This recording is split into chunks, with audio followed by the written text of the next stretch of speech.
Hey, how you doing? Great. Good, good. Hey, I'm gonna introduce the world to you, so I'm gonna act like I don't know you. So, what's your name, sir? Dr. Shaylor James. Dr. Shaylor James, more affectionately known. No knock on your accomplishments. Prof. Right? That shows how long a person been knowing me, what they call me. I've been knowing all my life, they call me Prof. Yes, I've been as I was a young man. I have all this gray hair on my face. I didn't have a mustache. You know, as we try to tell the story, my aim is to want folks to know who architects called HBCU marching band and you were there and a part of the genesis as it was put together, and you helped keep it together until today, when we have today. So, but where are you from, Dr. James? From Jacksonville, Florida. Okay. Yeah, that's from your family, parents, and everybody from Jacksonville? Yes, born and reared here in Jacksonville. Okay, okay. Where'd you go to high school? New Stanton Senior High. It's Stanton Prep now, but then it was New Stanton Senior High. Okay. Y'all had a pretty good band program. We were top of the line. You know, we Mr. Mike Fallon's program really ahead of its time. I mean, we were doing things that some of the other bands on the other side of the track were not even doing. So then, Mr. McFarland, where do you go to school? Went to Florida, you know. Oh, okay. Your family, you got siblings, brothers, sisters? Well, I had two brothers and two sisters. One of my sisters, she's the only one still living. My older sister, I had two brothers. But you were the smartest one, right? I don't know about that. Okay. Did you know, when you were talking, when did you come to music? Or did music find you? Well, really, this is sort of like my destiny, okay? First of all, believe me, I think we all, we young boys, I want to be athletes, you know. Middle and junior high school. Then I was always small from my size before I was over ahead of my grades. I got skipped from first to third. I was always younger than everyone, and I was much smaller. So I was too short to play basketball. So I was a basketball trainer at the James Johnson. So I wanted to go out to football. You know, I was talking to my brother. He was in high school band at Stanford. So he said, "Sheila, man," he said, "Maybe we'll go out for the band." He said, "At least get in the game free." Put up to pay for the football. I said, "That made a little sense." So that summer, going up to 10th grade, going into high school from 9th to 10th, I started picking up on drums. My brother taught me. He was a percussion player, and he was a percussion major here. So that's how I started. So I got introduced to the band that way when I was in high school. What was his name? His name, we called him Chuck, and Robert James, and I can't even call him Little Chuck. Oh, okay. Yeah. You know, when you graduate, what year did you graduate? From 1959.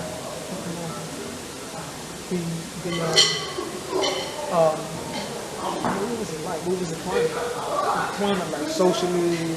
Well, it was during time of segregation. You know, we had, of course, we had, black schools and white schools. The two major schools there in Jacksonville was Stanton and Gilbert. We also had the Townsend High School on the south side. So those were the three major high schools, black high schools. Okay. I remember, when I was doing research to write my book, what it used to have was black state champ and a white state champ, and then the black festival and the white band festival. And which I thought was, man, playing instruments, music. But that was the lay of the land. So I mean, how were you as a kid? I'm gonna ask you. Since I got you in front of him, you were a good kid and you get in trouble? Well, I was a typical kid, doing, boy things, the kid things, but, I wasn't much of a problem. Never been to reform school. Okay. If you didn't make the trip to Mariana, you made it. Back in the day, they sent you to Mariana. Okay. What kind of student were you? Well, I was a pretty good student. I guess, like I said, I got skipped in elementary school. I went through this stage and go through adolescence and stuff. It wasn't fashionable to be small. So, you had to kind of blend with the boys, so it went on. So, just, I always wanted, I never failed anything coming up, so I didn't consider myself no scholar. Right? Even back then, I mean, that was. Yeah, you didn't want to be, too smart, because that wasn't the best thing to be, blending with the boys and this and that, And I was always, like I said, ahead of my grade. So I was much younger, and I always ran with the boys older than me. And I never had any social problems and things like that. Okay. So you come to music in middle school or? Well, in high school, high school. 10th grade, first time I started. Okay. My mother was a musician. My father was a musician. My mother was a great pianist. Okay. My father, he wanted to be a singer, and. Tell the story. He and my mother was first married. We went out to LA trying to, perform. Okay. My mother was a church pianist and stuff like that. So music was sort of introduced in the house, and we had a piano. I never learned how to play piano. I thought sisters played piano. When I got to college, I found out that's the greatest mistake I made. To major in music, to have piano skills. Are you the only one of your siblings who played? No, my older brother. Okay. Yeah, no, he was a music man. He could play piano and stuff, and he could play piano very well. It's amazing. The boys saw the leaning toward music. The girls, two girls were nurses. Oh, okay. That type pattern. So, Mr. McFarland, that was your initial mentor. Right. And you came to music in the 10th grade, and then you picked it up to the point where you came to FAMU. Yeah. And you put in some serious work. My brother had pretty good instruction. My brother really taught me the things I really need to know. And then it was always something within me. I always wanted to be the best. Not being braggadocious and things like that. But I always wanted to be the best. And back in those days, in other circumstances, like, because of lack of immigration and stuff, I was kind of skilled on me, not we as a culture, but say we compete in the real world, we got to be better. Because, if we as, blacks then, if you're just as good, you couldn't get for something, so that's kind of in there, so you really, and let your work speak for itself. So it's just that, I just wanted to be, part of the course. It wasn't really necessarily a competitive thing, anything like that. So how many instruments? You got those coming at all, the drums and the congos and melodics in there. Well, we have to learn. That's why I often say the percussion is more fun. We have to learn how to play all those instruments and just consider percussion instruments. Any instrument that you do sound by scratching, shaking, scraping can do percussion instrument. Our body is the same percussion instrument. So I had to learn minimal performance, but major instruments like the timpani and mallet and snare drum, and also function and also playing all the major percussion instruments, the smaller sections. And the marching band you play? With snare drum and the marching band. That's the pretty boy. That's superstar. Snare drum. So you kind of like a natural came pretty easily. Yeah, I sort of, got into it, it was a new experience at first. Like I said, I came from a high school that was of such a level, musician-wise and stuff, where the transition is not that great. Of course, you come to FAMU, it was a whole different experience, but as far as being exposed to music and things like that, I was really fortunate in the program that I came from. Did you sing? Not at all. I asked that question because I know Dr. Bush says, "Oh, we're going to sing, we're going to sing." I'm back here, I'm singing for you, percussion, we kind of off the group. We did have some good singing, but he sang was an excellent singer. No, I can't sing. Okay. Do you have any other interests, hobbies? Anything like that? We always jokingly, say, why, I'm doing what I do so long. I said, well, I don't play God, I don't fish, so When you think about it, percussion sort of my life, you know. Okay. When you think about it. And then, you know, I was just okay. You can't graduate high school 59. You come to family. The heyday. Killer football team, fans, top of Mount Everest. Jake Baker's called the players on the sideline. What was it? I mean, I can't even imagine. No, that's a different era. You know, the transitions that we have been through at FAMU, you couldn't make me imagine what else happened. You know, our main cheer used to be when we played football, we were trying to break club, we were trying to score 100. That was our, not the win, you know. But one thing with Jake, he realized the value of things. You know, he was saying that the reason we made all the trips, Jake was saying that, you know, certain those real trips, like right this southern, you know, in Nashville, you know, you get kind of alone out, it gets tough, and really, you look back in the stand, you heard that band behind you, so Jake really appreciated the contribution the band made. He would often, you know, attribute some of the workout ethic and physicality of the band to some of the football players. Say, you know, he really would practice so much. You know, I mean, I can't even. What was it? I mean, to be a student during that time, so much more time. Students again, you know, were like in a completely different headspace back then. Like you walk on the campus between, say, 59, say 65, and what was going on in the world, and everybody was engaged. What was that like? Well, it was a different time. I mean, then it was not social. You know, we had a lot of social issues. We were really fighting for integration. I remember the bus boycott here. I remember we were trying to, you know, actually integrate the movies here. All of that happened during my student time. When one time the campus nearly closed down, you know, because of student unrest. We had a lot of unrest in the Tallahassee area, you know.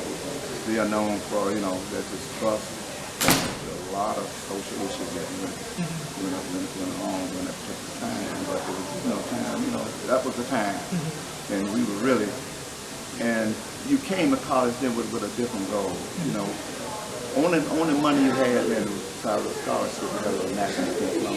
You had what, the haves and the have-nots. You know, most people didn't have anything. So you didn't come here like a resort, make a career out of it. You know, you had 4 years, you on a little scholarship that'll help, you know, eat and this and that. But you know, that's the way it was. You know, you on a mission. You know, If you had one song to direct to save the world, what song would that be? Well, they always joke with me. I usually, glad to hear sing, sing, sing. Oh, you know, okay. It has a percussion prelude and percussion solo, kind of feature my percussion section. That's sort of, I guess, my yeah. So, but that, you know, it's just that, you know, so much great music has been, you know, put together and formed with us. You know, a lot of things that stick for years. So you're a big band man. What is, you had an idea? No, not really.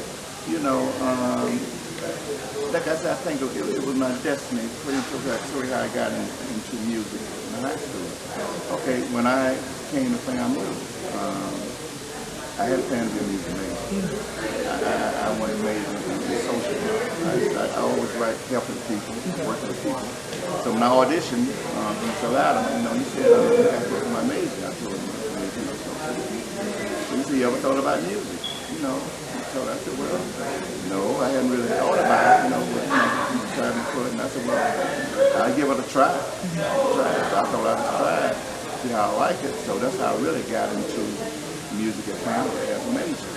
As I got into it, you know, I really got, you know, he was a great influence on me, you know, as far as the field of percussion and everything.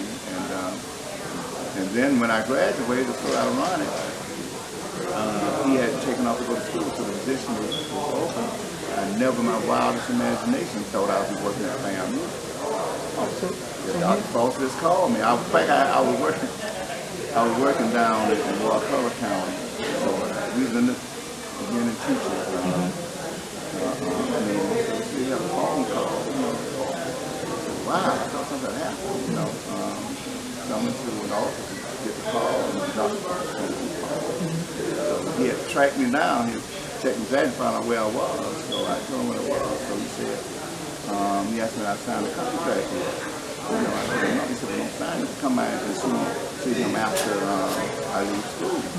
So I told him, so I got a ride down there to his apartment. So that was my first day. So I said, well, when she going to bring me back? I said, well, you just let me off in front of the hall.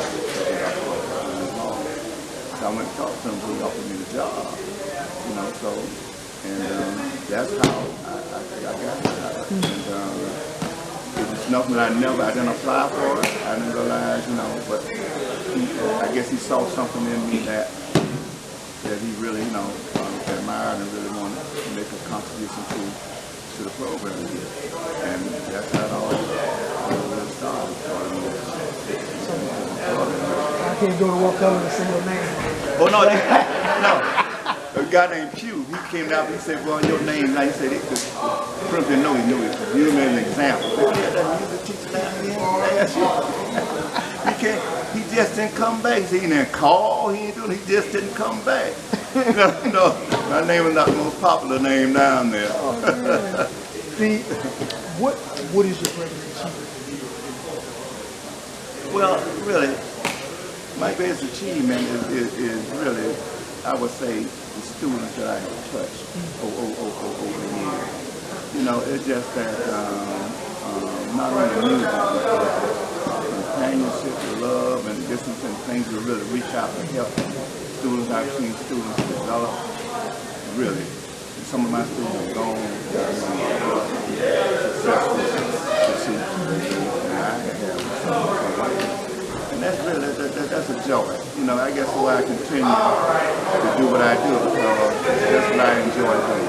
And you see the fruit of your labor from the students.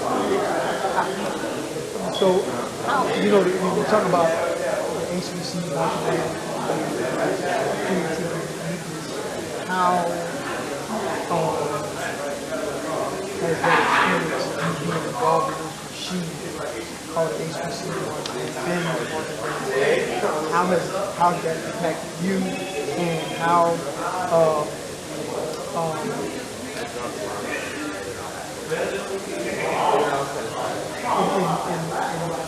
as far as culture, how it has shaped the culture, art and culture, influences? Well, really, HBCU, the band, really is a reflection of the culture, and see the difference. And I guess HBCU band, we try to stay close to the times of the music and other things. Because let's say my family, also when I started working, before we would do a show, Dr. Prof was on FAMU. All our shows had a theme.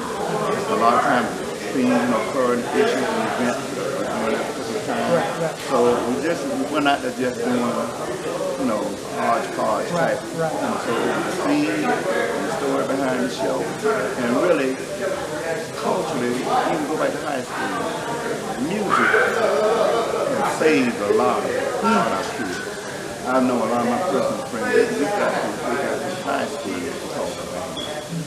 A lot of students got through FAMU.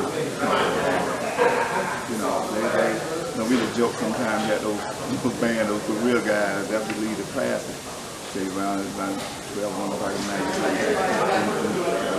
they be leaving, they be putting the foot locking down how they be leaving. So after band season, some of them would leave school, they come back with that band. There's nothing they would do for that band, and that band really gave a lot of students opportunity for education.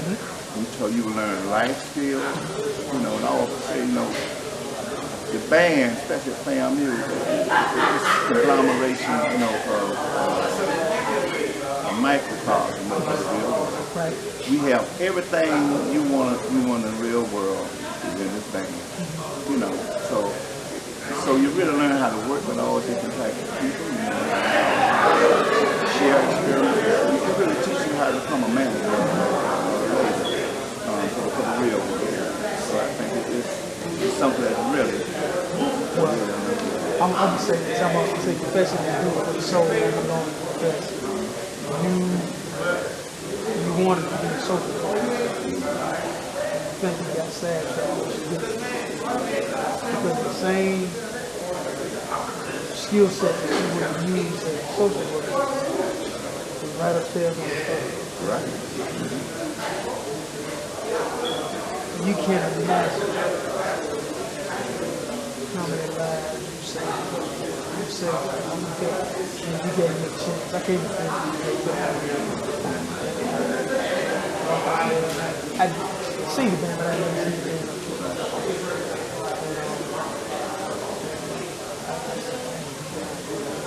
I just got to be a part of it somehow, some way. You know, so I can tell you, I played trumpet. I said, man, I got to do that back there. I said, I don't know if he'll let me. And I said, when I came in there for the audition, I said, man, he must have just felt sorry for me. He ain't gonna be around too long. He'll be gone in a few weeks, you know. But you gave the place to be, man. You earn your keep, man. You got a whole lot of heart. See, a lot of people can't just say, well, you have so few I mean, this band, that's something everybody can't do. You know, they don't realize until a lot of them get it inside and they try it themselves to find out how to get it done. And then you one of my better summer players. There's a whole section in there. So you earn your keep.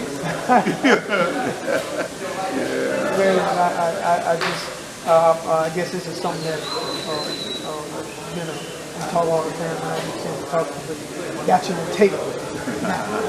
That's me. Locked in, but I really appreciate the chance to talk to you and say to you what you have done. Good stuff. Say what you've done for me. You know, they say mimicry is the greatest form of flattery. And the best Prof James I know is Mitra Jupiter. From Atlanta, Georgia. He got you down. So, but yeah, man, and everybody got a quote. Everybody got a quote from you. Everybody got. We are. Our occupancy to be felt, not heard. So this is these instruments. I remember that. You know, the musicians too. Going down there, I remember it's actually going down there at the parade and it comes to a point and it echo. You know, yeah. Thank you so much. I love you, man. I love you too, man. I love you. Oh, man.